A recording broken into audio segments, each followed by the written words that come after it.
नमस्कार। PP news line में एक बार फिर आपका स्वागत है और मैं हूं आदर्शपाल गुप्ता।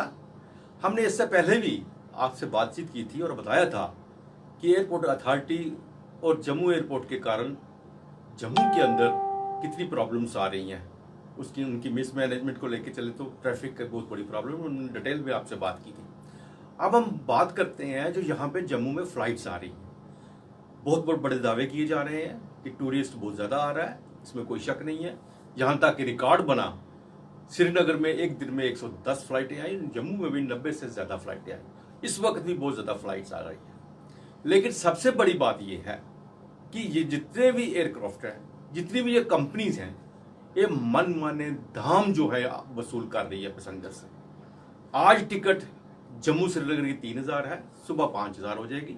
आज दिल्ली की 5000 है, सुबह 15000 हो जाएगी।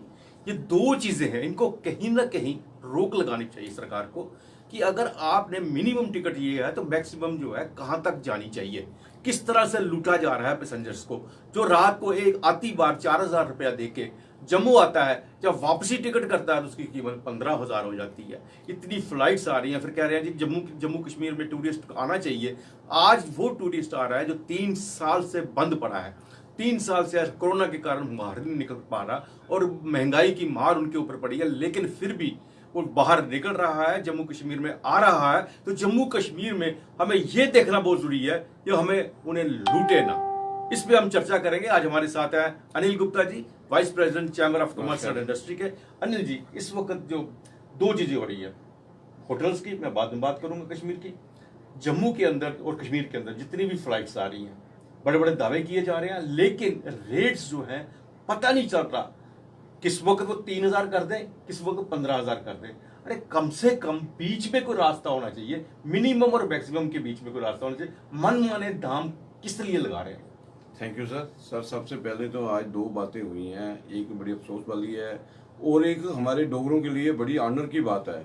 जैसे हमारे एक दुखी वाली बात यह है कि हमारे जो एक कश्मीरी पंडित भाई राहुल भट्ट, उनकी कल वहाँ पे जो एक गवर्नमेंट कर्मचारी थे और तहसील के अंदर जाके जैसे उसको कल छूट किया गया है, आप देखो वहाँ पे सिक्योरिटी कहाँ पे रही। एक हमारे जो कश्मीरी पहले हिंदू जहाँ कश्मीरी भाई पंडित भाई हैं, उनकी सिक्योरिटी का गवर्नमेंट को वहाँ पे इंतजाम करना चाहिए ताकि वो वहाँ पे सेफली काम कर सकें। वो अपने घर बार परिवार छोड़ के वहाँ पे बैठे हैं, उनकी सेफ्टी का कोई इंतजाम नहीं। जैसे हमने जम्मू डीसी ऑफिस से अगर जाना है तो वहाँ पे आप देखो, वहाँ पे पहले ही आपकी चेकिंग होगी, तो वहाँ डीसी ऑफिस चडूरा में कैसे चलेंगे? सबसे पहले इसकी इन्वेस्टिगेशन होनी चाहिए।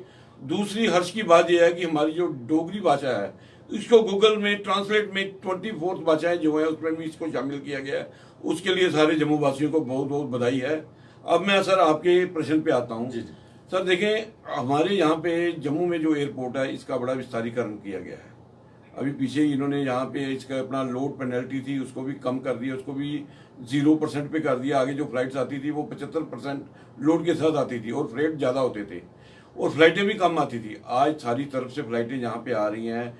इसमें दिल्ली की 45 से 50 फ्लाइटें डेली जो है अप डाउन कर रही हैं और पीछे एक टाइम पे 79 फ्लाइट्स का अप डाउन हुआ था यहाँ पे।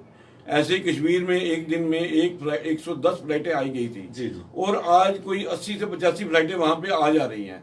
और ये सारे टूरिस्ट आ रहे हैं। ये वो टूरिस्ट है जो 2 साल से कोरोना के करके घर में बैठा था सर, वो सारे घूमने आए हैं। और यहाँ पे हमारे यहाँ पे एयर फेयर ऐसे हो गया है जैसे मशरूम की खेती होती है। ये ऐसे रेट बढ़ते हैं, जैसे रात को हमने टिकट बुक करवाई 3000 की, अगर कल हमें वापस आना पड़ता है जम्मू से तो टिकट आपको 15000 रुपये की मिलेगी। इसमें कोई रोक नहीं है। गवर्नमेंट हर चीज पे प्राइस टैगिंग पे चेक लगाती है, कोई रोक करती है। जैसे कि ये वाला अपना कोई पाउडर का डब्बा है, इसका MRP फिक्स कर दी, लेकिन जो एयर फेयर है उन पे कोई भी पेनल्टी नहीं है। वो जब मर्जी जो मर्जी चाहे चार्ज कर सकते हैं। गवर्नमेंट को इसको चाहिए कैपिंग करनी चाहिए। कम से कम ये सोचे कि हमने जो एयर फेयर लेना है वो डिस्टेंस के हिसाब से लगाए। आज दिल्ली बॉम्बे का फ्लाइट मेरे 3 से 3500 रुपये में है, लेकिन अगर वो फ्लाइट 2 से 2.5 घंटे की है, अगर वही फ्लाइट किसी ने दिल्ली से श्रीनगर जाना है उसको 15 से 20 हजार रुपये पे करना पड़ रहा है और वो उसकी ड्यूरेशन सारी 1.5 घंटा है। सर हमारे यहाँ पे अगर टूरिस्ट आगे रुका, हमारी जो एक स्टेट है यूटी है, ये एक टूरिस्ट बाउंड है, हमारा यहाँ पे सारा सिस्टम टूरिस्ट पे डिपेंड है। अगर हमने टूरिस्ट को लूट लिया तो दोबारा कैसे आएंगे? बिल्कुल। और इसमें एयरपोर्ट जो अपने एयर बेस कंपनीज हैं, इनका बहुत बड़ा हाथ है। गवर्नमेंट को चाहिए सबसे पहले इसको चेक लगाए इस पे कि इनकी प्राइस जो है इस मिनिमम रेट से, जहाँ मैक्सिमम रेट इनका ये है और मिनिमम ये है, इससे ऊपर नहीं जाएंगे। आगे भी फ्लाइट चलती थी दिल्ली श्रीनगर, जम्मू श्रीनगर 1500 2000 रुपये में टिकट थी। आज वही टिकट आज आप बुक करवाओ 6 से 7000 में हो गई है। बिल्कुल। ऐसा कौन सा सिस्टम है कि 4-4 गुना ज्यादा प्राइस बढ़ गए हैं? क्या कोई तेल के दाम बढ़ गए हैं? हमारे यहाँ पे लोड पेनल्टी भी इन्होंने खत्म कर दी। पहले जो 75% ऑक्यूपेंसी थी, आज वो 100% हो गई है। और फ्लाइटें बढ़ गई। अगर गवर्नमेंट के पास फ्लाइटें कम है, अगर हमारे पास यहाँ पे इतनी कैपेसिटी है, फ्लाइटें बढ़ाए। और फ्लाइटें तो कम कर रहे हैं। यहाँ से बहुत सी फ्लाइट्स जो हैं जिनको कम कर दिया है। यहाँ से लखनऊ की फ्लाइट बंद कर दी है, यहाँ से देहरादून की फ्लाइट बंद कर दी है। बहुत सी ऐसी फ्लाइट्स हैं जहाँ पे लोगों को जाना होता है वो बंद कर दी है। ये बात बिल्कुल सही कही। जब दिल्ली से लंदन जाना हो, जो आने जाने की टिकट है 17,000 के करीब है, और जहाँ से आपने बम्बई की 35,000 बता रहे हैं। कहाँ 8 घंटे की फ्लाइट है नॉन स्टॉप। ये क्या सिस्टम ही नहीं है। बिल्कुल सही कहा आपने। कम से कम कोई सिस्टम ऐसा होना चाहिए, कहीं ना कहीं तो किसी को पता होना चाहिए मैक्सिमम जो है मेरा कहाँ तक जा सकती है एयरफेयर, पता ही नहीं है। रात को बंदा चेक करता है टिकट के लिए, उसकी 3,000 रुपये, कल सोचता मैं कल टिकट करूंगा, टिकट सुबह 10,000 हो जाती है। सर ऐसा है कि हमें ये एविएशन मंत्री जो हमारी है, हमारे जो सरकार अपना जहाज मंत्री हैं, उनको इसके बारे में सोचना चाहिए कि जहाँ ये सिर्फ जम्मू कश्मीर के लिए टिकट रेट जहाँ पे बढ़ाते हैं, बाकी जगह देखो, बाकी कहीं पे भी टिकट आपको दिल्ली से आप गोवा की करवाएं, बॉम्बे की करवाएं, बेंगलोर की करवाएं, 3 से 3,500 रुपये टिकट है। लेकिन वही टिकट जब हम यहाँ से करवाते हैं वो टिकट हो जाती है 20,000 की, 25,000 की। श्रीनगर से किसी ने मुंबई जाना तो 20,000 की टिकट है। वो कैसे पॉसिबल है? क्या इनको इनके मार्जिन पे कोई रोक नहीं है? इनके मार्जिन पे रोक करने के लिए हमारी सेंट्रल गवर्नमेंट को कुछ करना चाहिए, और इनके किराए जो हैं, इनके जो MRPs हैं, उनको भी फिक्स करना चाहिए कि कोई भी इससे ज्यादा टिकट का चार्ज ना करे। अगर ये चार्ज करेंगे, अगली बार टूरिस्ट यहाँ पे नहीं आएगा। आगे हमने 2 साल कोरोना में बहुत मार झेली है, हमने बहुत नुकसान खाया है। हमारी होटल इंडस्ट्री, हमारी टैक्सी इंडस्ट्री, हमारे जो भी पैसेंजर भाई उठाने वाली गाड़ियां हैं, सारी बंद हो गई हैं। उनको चलाने के लिए ये हमारे लिए एक सुनहरा मौका है। इस वक्त सारे देश के टूरिस्ट की जम्मू कश्मीर की तरफ आंख है, यहाँ पे क्योंकि हमारी गवर्नमेंट है यहाँ पे बहुत अच्छे काम कर रही है उसके लिए। लेकिन अगर सरकार इन पे एक रोकथाम करे, सिविल एविएशन पे, इन पे जो एयरफेस के किराए हैं, इन पे रोकथाम करेगी, तो टूरिस्ट यहाँ पे इतना फ्लो बढ़ेगा कि आने वाले टाइम पे हमें लोगों की तरफ बाहर अपनी सेंटर की तरफ मदद के लिए नहीं देखना पड़ेगा। हम आज मदद के लिए किस लिए जाते हैं? पैकेज के लिए कि हम जो नुकसान में उसको पूरा करें। लेकिन अगर ऐसे ही टूरिस्ट आता रहा, हमारे नुकसान पूरे होंगे, लेकिन उसके लिए हमें टूरिस्ट को भी कुछ देना है। बिल्कुल बिल्कुल। ये ऐसी कौम है जिसने एक बार देखो, हमारे पास जम्मू में, कश्मीर में हर चीज देखने वाली। जम्मू में आप देखो छत्तीसगढ़ बॉर्डर शुरू हो गया है, बाघा बॉर्डर की तर्ज पे वहां पे परेड हो रही है। हमारे यहाँ पे म्यूजिकल फाउंटेन्स आ गए हैं। आप यहाँ पे हमारे बनी बसोली का एरिया है, पत्नी टॉप है, हमारे यहाँ पे भद्रवाह देखो, उसको मिनी कश्मीर कहा जाता है।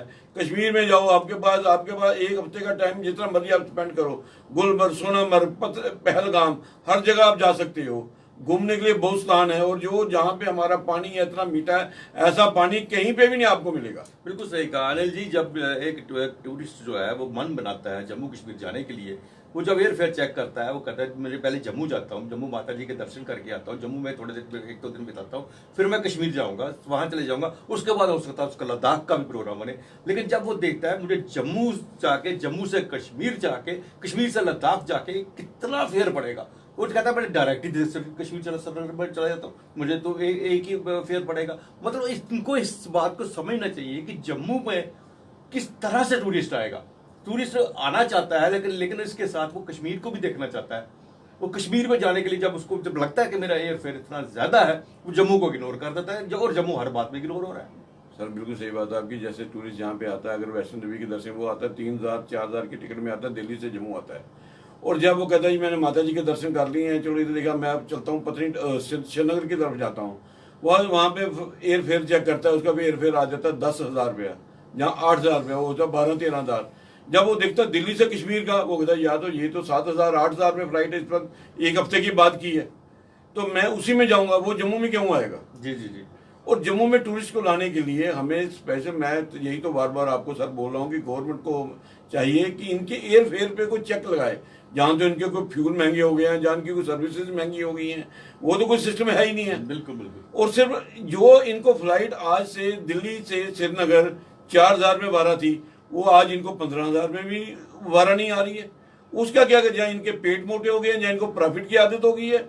हमारा काम जो है जम्मू कश्मीर में टूरिस्ट को लाने के लिए प्रॉफिटिंग नहीं है। पहले अपने टूरिस्ट को यहाँ पे लाना है, जम्मू कश्मीर को प्रमोट करवाना है, जहाँ पे आए देखे, लोगों की हॉस्पिटलिटी देखे, तभी तो लोग यहाँ पे आएंगे। बिल्कुल बिल्कुल। और इनके एयर फेयर करके वहीं पे वो पीछे रुक जाते हैं। बिल्कुल। इसलिए मेरी यही सरकार से रिक्वेस्ट है कि कम से कम वो इनके एयर फेयर पे एक कैपिंग लगाए। बिल्कुल सही कहा। और दूसरी बात जो है, इस श्रीनगर में, कश्मीर के अंदर मैंने खुद जाकर देखा है, वहां पे जो कमरा 2,000 रुपये 1,500 रुपये मिलता है, जब टूरिस्ट आता है उसका रेट जो है 10,000 15,000 हो जाता है। और जो अच्छे होटल में 30-30 हजार रुपया भी रेट चला गया। वही हाउस बोट 1500-1500 रुपए के लिए मिन्नतें करते हैं। जब टूरिस्ट आता है तो उसकी कीमत 30,000 कर देते हैं। ठीक है, टूरिस्ट आया है, उनके पास 6 महीने का सीजन है, लेकिन रीजनेबल होना चाहिए। आप 1500 का 3,000 का कमरा है तो मान सकते हैं, लेकिन 1500 का कमरा आप 10,000 में कर दो, ये तो लूट मची हुई है वहां पे। सर ऐसा कि ये कश्मीर वाले समझ नहीं रहे हैं, जम्मू वाले समझ गए हैं। देखो जम्मू में आज भी हमारे होटल्स में 1,000 रुपये से लेके 4,000 रुपये तक कमरे, टॉप क्लास जो 5 स्टार होटल्स हैं यहाँ पे हैं। और कश्मीर में वही जो यहाँ पे 4,000 का होटल है, उसका रेट वहाँ पे 30 से 35,000 रुपये है। वहाँ के लोग समझ नहीं रहे हैं कि हमने वो उनके जहाँ तो एक ही मोटिव है कि हमने टूरिस्ट को एक बार ही लूट लेना, दोबारा इसने आना नहीं है। अगर वो यही हरकत करेंगे, कश्मीर में आने के लिए टूरिस्ट को पहले लाने की आदत डालें, उसके बाद ही, कल ही मैं आज ही पेपर में पढ़ रहा था, कल ही ताज भवन था और ललित होटल में गवर्नमेंट ने ओवर प्राइसिंग के लिए इनको चलान किए हैं। वहाँ पे फूड के रेट भी ज़्यादा थे और होटल के कमरे के रेट भी ज़्यादा थे। गवर्नमेंट अगर इन बड़े होटलों की तरफ है, वो छोटे होटलों की तरफ भी देखे। बिल्कुल। जो कमरा 1,000 रुपये का था, आम आदमी जहाँ पे आम आदमी रहता है, जो ओवर ये ललित जहाँ विमान था, यहाँ पे तो बड़े बड़े लोग जाएंगे। जो आम आदमी 1,000-1,500 का कमरा लेता था, आज उसका रेट 10,000 रुपये है। जी जी। जो रोटी वहाँ पे होटल में किसी टाइम पे फुल्का जो था वो 10 रुपये का मिलता था, आज 30 रुपये का हो गया। कोई रेट तो बढ़े नहीं है। जी बिल्कुल। रेट बढ़े टूरिस्ट के लिए। वहाँ के लोगों को, टूरिस्ट इंडस्ट्री को खुद ही चाहिए कि वो इसको हम कैपिंग लगाएं। और सरकार का भी ये है, फर्ज है, सरकार भी टूरिस्ट को प्रमोट कर रही है। वो देखे कि वही सेम होटल जम्मू में अगर 4,000 में रूम दे रहा है तो वहाँ पे 30,000 में कैसे दे रहा है। आप कटरे में हमारे में जहाँ पे 1 से 1.5 करोड़ का यात्री हर साल आता है, वहाँ पे कटरे के होटल वाले, उन्होंने कभी भी ओवर प्राइसिंग चार्ज नहीं की है, उन्होंने कभी भी अपने प्राइस नहीं बढ़ाए हैं। लेकिन कश्मीर में जहाँ अभी पिछले महीने सिर्फ 4 लाख यात्री आया है, 4 लाख टूरिस्ट आया है, अप्रैल महीने जो गवर्नमेंट की फिगर थी 4 लाख आया, वो 4 लाख में इतना रेट बढ़ा गए हैं। बिल्कुल बिल्कुल बिल्कुल। उनको वहाँ पे शिकारे इतने हैं, इतना कुछ है, यहाँ तो जान के उनको ब्लैकमेलिंग हो रही है। ये हमें कुछ समझ नहीं आ रही। इसके पे ऑनलाइन प्राइसिंग में भी गवर्नमेंट को थोड़ा सा, इनको भी अंकुश लगाना चाहिए। बिल्कुल सही कहा। अगर टूरिस्ट को आपने लाना है तो इस बात को समझना है, और इसको बात को भी समझना है कि इसके पीछे भी कोई साजिश तो नहीं है कि एक ही बार टूरिस्ट आए। हम बार बार जब सरकार की तरफ से, हर जगह की तरफ से प्रोपेगेंडा कर रहे हैं कि इस बार जम्मू कश्मीर में शांति है, शांति है, शांति है, और टूरिस्ट बहुत आ रहा है, इतने लाखों कश्मीर में आए हैं, इतने तुलब गार्डन में गए हैं, तो क्या मैसेज लेके जाएंगे वो? बाकियों के लिए क्या मैसेज होगा? इस बात को जानना बहुत जरूरी है। अनिल जी, आपने हमसे बातचीत की, इसलिए आपका बहुत बहुत धन्यवाद। आज के लिए बस इतना ही। अगले प्रोग्राम में फिर आपसे भेंट होगी, तब तक इजाजत दीजिए। नमस्कार।